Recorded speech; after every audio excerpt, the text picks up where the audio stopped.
Importance of planning के अंदर पहला पॉइंट है हमारा, प्लानिंग प्रोवाइड डायरेक्शन। आपको एक दिशा दे देता है कि आपको आगे करना क्या है। अगर आपने प्लान ही नहीं किया है तो आपको पता ही नहीं है कि आप क्या करोगे फ्यूचर में, कैसे करोगे, कि कहाँ जा रहे हो आप। ठीक है, जैसे कि मैंने आपको पहले एग्जांपल दिया है कि अगर आपका एक प्लान है कि मुझे मेन रोड तक जाना है तो आप सीधे यहाँ से निकलोगे, सीधे मेन रोड पे पहुँच जाओगे। पर अगर आप मेन रोड के किसी जगह पे जाने के पर्पज से नहीं निकले हो, बस वॉक करने के लिए निकले हो, तो आप नॉर्मली वॉक कर रहे हो, पता नहीं कभी इधर मुड़ गए, कभी उधर मुड़ गए, कहीं चले गए, है ना। मतलब कहने का ये क्या है, आपको एक डायरेक्शन दे देता है। ठीक है, कि क्या करना क्या चाहते हो। जैसे उद्देश्य जब निर्धारित कर दिया गया तो उस उद्देश्य एक टारगेट पॉइंट हो गया कि ये उद्देश्य है, मुझे दूर दिख रहा है कि वो उद्देश्य है मेरा और वहां तक मुझे जाना है। ठीक है, कैसे जाना है, किस तरीके से जाना है, ये सब चीजें हम लोग बाद में डिसाइड कर लेंगे। ठीक है, प्लान कर लेंगे। पर पहले मेरे को ये कि एक दिशा दे दी गई कि ये दिशा है, ये जगह है और यहां तक जाना है मुझको। समझ में आई बात, उस टारगेट तक जाना। तो क्या है, आपको एक टारगेट जो है दे देता है ये। ठीक है, under the process of planning the objective of the organization are defined in the simple and clear words. The obvious outcome of this is that all the employees get a direction and all the efforts focus towards a particular end.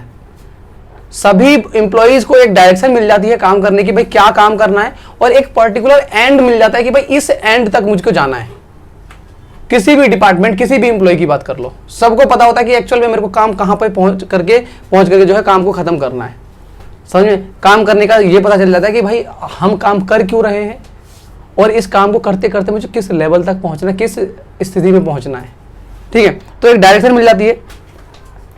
Planning reduce the risk of uncertainty. जो future में uncertainty होने वाली है उन risk से बचा लेता है आपको।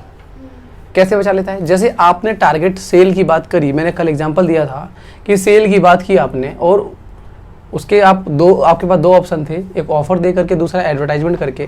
ठीक है, आपने अगर प्लानिंग नहीं किया, बिना प्लानिंग किए एकदम से कोई सा भी इनमें से दोनों में से कोई सा एक ऑप्शन एग्जीक्यूट कर दिया।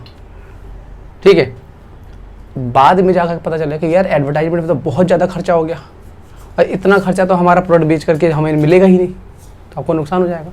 पर अगर यही चीज़ आप पहले प्लान करते तो प्लान करते समय ये सारे के सारे डिसीजन लेते, उन सारे दोनों जो ऑप्शन से थे उन दोनों ऑप्शन के नेगेटिव पॉजिटिव पॉइंट देखते, तब आपको समझ में आ जाता कि नहीं भाई ये वाला पॉइंट जो है हमारे लिए गलत है, हमें चूज नहीं करना था।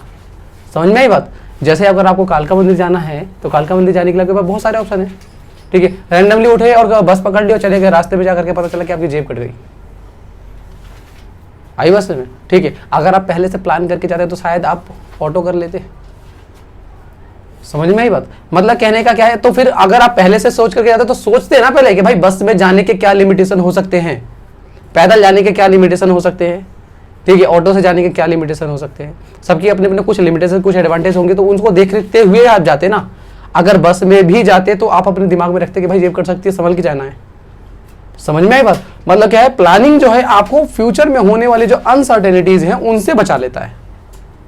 ठीक है, अगला है planning reduce overlapping and wasteful activities.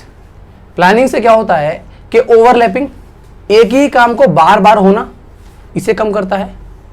और वेस्टफुल एक्टिविटीज, मतलब ऐसी एक्टिविटीज जिनका नहीं होना चाहिए था उन एक्टिविटीज को बचा लेता है, उनको नहीं होने देता है।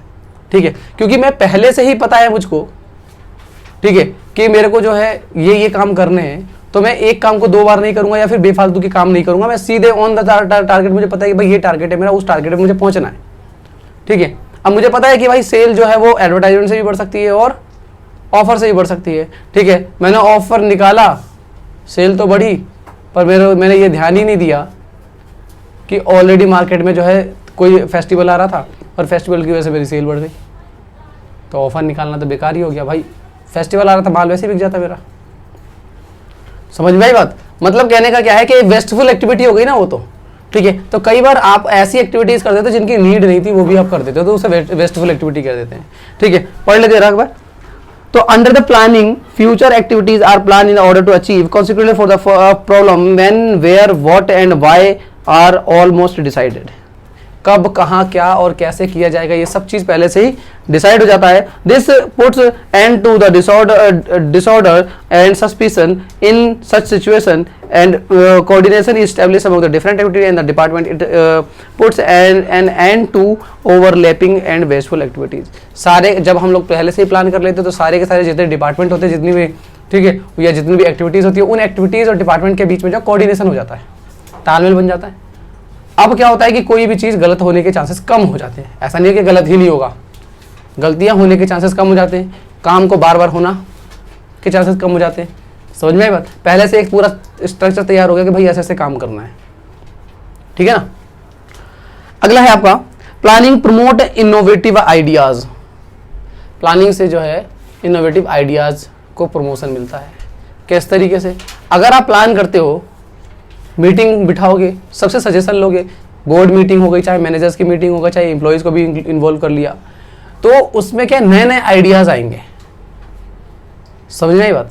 ठीक है, आपने बोला कि जी हमें सेल बढ़ानी है, आप बताइए कि क्या क्या चीज़ें हो सकती है, किस किस तरीके से सेल बढ़ाया जा सकता है, ठीक है। किसी ने बोला कि भाई पर्सनल सेल किया जाना चाहिए होम टू होम विजिट करके, जैसे आजकल देखा होगा याकूट वाली लड़कियाँ घूमती रहती है, लेडीज़ होती है ना, एक बैग लेकर के उसमें याकूट के बहुत सारे डिब्बे होते हैं वो बेचती हैं, ठीक है, ऐसे करके। या फिर सरफ वरफ भी बेचने आती है गलियों में, है ना। तो ये क्या पर्सनल सेलिंग हो जाती है, ठीक है। इस तरीके से बढ़ाया जा सकता है सेल, ठीक है। या फिर हो सकता है कि आप एडवर्टाइजमेंट करा दो, ऑफर निकाल दो, बाय वन गेट वन का, ठीक है। कोई लॉटरी सिस्टम निकाल दो, कोई लकी ड्रॉ निकाल दो, तो बहुत सारे से। तो भाई क्या है, ये क्या है, हर एक बंदा अलग अलग आइडियाज़ दे रहा है, ठीक है। तो उससे क्या है कि इनोवेटिव आइडियाज़ आते हैं। जो वहां पे बैठा होगा ना, उसने कभी जिंदगी में कोई आइडिया नहीं सोचा होगा, वो भी सोच के कोई ना कोई आइडिया बता देगा, काजल जैसा होगा तो। समझ में आई बात? ठीक है, मतलब एक ना एक आइडिया हर बंदा कोई ना कोई दे ही देगा कुछ ना कुछ। क्योंकि अब देखो क्या होता है कि एक आइडिया ये दे रहा है तो उससे रिलेटेड थोड़ा सा डिफरेंशिएशन होने वाला, मेरे को आइडिया रहा तो मैं भी बोल दूंगा कुछ ना कुछ, ठीक है। इस तरीके से होता है। तो क्या प्लानिंग प्रमोट इनोवेटिव आइडियाज।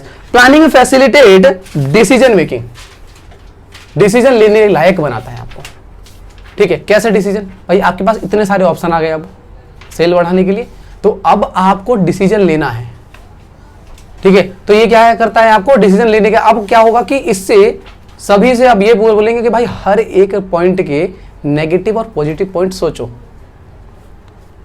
अगर पर्सनल सेलिंग करनी है तो उसके नेगेटिव पॉजिटिव क्या हो सकते हैं, ठीक है ना। अगर एडवर्टाइजमेंट करना है तो उसके नेगेटिव पॉजिटिव क्या हो सकते हैं, ऑफर निकालना है तो उसके क्या हो सकते हैं। सबके अगर नेगेटिव पॉजिटिव पॉइंट अगर हम पढ़ लेंगे तो उसके बाद हम एनालाइज कर पाएंगे, डिसीजन ले पाएंगे कि हमें कौन सा ऑफर, कौन सा पॉइंट, जो ये मेथड जो है इसका इस्तेमाल करना है। समझ में आई बात? तो planning promote innovative ideas. It is the clear that the planning select the best alternative out of the many available. ये तो क्लियर है कि आपके पास जितने भी आपके पास ऑप्शन है उसमें से आप बेस्ट वाले को चूज करोगे, है ना काजल? क्या चूज करेंगे हम? ऑप्शन ना, कौन सा? प्लानिंग का जगह हो, इसे जगह वही कोई, मैं बोल रहा हूँ ना ये सोरी यहाँ पे बैठ करके। अगला पॉइंट है हमारा प्लानिंग जो है फैसिलिटेट डिसीजन मेकिंग, बता दिया ना, डिसीजन लेने के काबिल बनाता है हमको, ठीक है। ये हम लोग डिसीजन ले पाते हैं क्या कौन सा ऑप्शन हमारे लिए बेस्ट है, ठीक है। और उससे जो है हम उस ऑप्शन को चूज करके जो है हम लोग आगे बढ़ते हैं। अगला है planning establish standard of controlling. सबसे मोस्ट इंपॉर्टेंट टॉपिक है कि establish in standard of controlling. अगर आप आज जाकर के स्टैंडर्ड्स तय कर देते हो तभी तो जब अचीवमेंट पूरी होंगी तो उस समय आप अपने आप को कंपैरिजन कर पाओगे। जैसे मान के चलिए आपने कहा कि भाई हम प्लानिंग करते हैं कि रोज ना पर डे हम लोग 100 यूनिट बनाएंगे, समझ में आई बात। और इस हिसाब से हम महीने भर तक काम करेंगे, तो महीने भर तक काम करेंगे तो इसका मतलब 3000 यूनिट बन जाएगी। और इस तरीके से हमारे पास 10 एम्प्लॉय हैं तो 30,000 यूनिट बन जाएगी। काम करना शुरू कर दिया हम लोगों ने, ठीक है। महीना पूरा हुआ, ठीक है, प्रोडक्शन का टाइम कंप्लीट हुआ, महीना पूरा हुआ। अब हम अपने आप को चेक कर रहे हैं, ठीक है। तो चेक करेंगे तो हमारे जो प्रोडक्शन जो था वो 27,000 का हो रखा था। देख लो जी 3,000 का डेविएशन आ गया, ठीक है। कैसे पता चला? भाई आपने पहले 30,000 रुपए का स्टैंडर्ड सेट किया था। अगर आप पर डे 100 यूनिट का अगर स्टैंडर्ड सेट ना करते तो आप अपने आप को कंपैरिजन कैसे करते कि आपने अपना टारगेट अचीव किया या नहीं किया? भाई अपने आप को ये देखना कि मैं फेल हूं या पास हूं, पहले तो आपको ये पता होना चाहिए ना कि भाई 33 नंबर होते हैं। स्कूल ने आपको स्टार्टिंग में बता दिया ना कि भाई 33 नंबर पे पास होते हैं।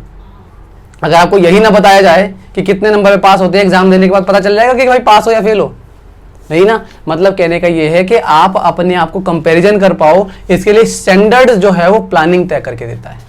प्लानिंग के टाइम पे ही हम क्या करते हैं, स्टैंडर्ड्स तय कर लेते हैं, ठीक है ना। So by determining the objective of the organization through the planning, all the people who are working in the organization and all the department are informed about when, what and how do things the standard are laid down the their work.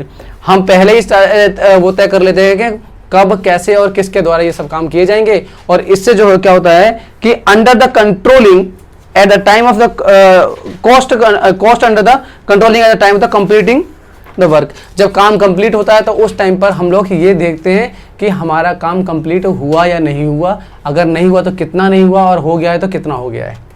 समझ में आई बात, ठीक है। क्योंकि हमने starting में planning के time पे ही जब प्लानिंग कर रहे थे तो और जो स्टैंडर्ड तय कर लिए, उसके बाद हमने ऑर्गेनाइजिंग किया, फिर स्टाफिंग किया, फिर डायरेक्टिंग किया, उसके बाद कंट्रोलिंग की बारी आएगी। तो कंट्रोलिंग में क्या करते हैं, अपना एक्चुअल आउटपुट देखते हैं कि कितना हुआ है, और प्लान देखते हैं कितना प्लान किया था, और उसके बीच का डिफरेंस देख लेते हैं। समझ में आई बात, जो कमी होती है उसके ऊपर कंट्रोल करते हैं अगली बार हम लोग, यही होता है ना। तो अगर आप स्टैंडर्ड जो है नहीं तय करोगे तो कंट्रोलिंग नहीं कर पाओगे। तो सबसे बड़ी बात कि स्टैंडर्ड्स तय करके देता है किसके लिए, कंट्रोलिंग के लिए, ठीक है।